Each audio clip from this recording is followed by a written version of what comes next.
The next question concerns something that I personally have come across. There are people who think that philosophy is extra biblical and unnecessary.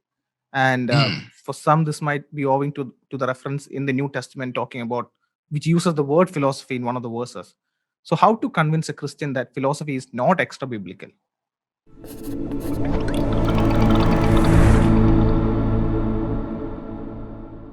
Well, I would appeal to the example of Jesus and the apostles.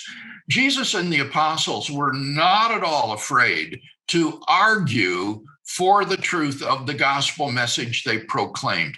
Jesus appealed to fulfilled prophecy and to his miracles as evidence that his claims were true, that he was indeed the promised Messiah. And the apostles, in dealing with Jewish audiences, would similarly appeal to fulfilled prophecy and especially the resurrection of Jesus from the dead and the eyewitness testimony to it to show fellow Jews that Jesus was, in fact, the promised Messiah.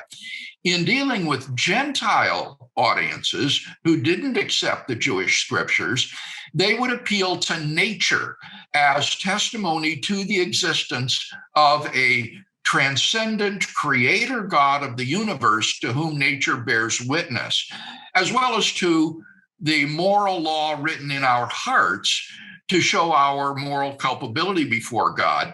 And then they could appeal to the evidence for the resurrection in order to show that this God had revealed himself decisively in Jesus. Now, when Jesus and the apostles presented arguments and evidence for the truth of the gospel, it's not as though they were working against the Holy Spirit or independently of the Holy Spirit. Rather, they were trusting the Holy Spirit to use their arguments and evidence in order to draw people to him.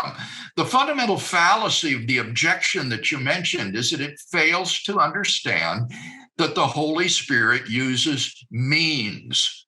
And just as he can use the means of preaching, he can also use the means of rational argumentation and evidence. And so every time I sign one of my books, I include 2 Corinthians 10:5 below my signature, which says, "We destroy arguments and every proud obstacle to the knowledge of Christ, taking every thought captive to obey Christ."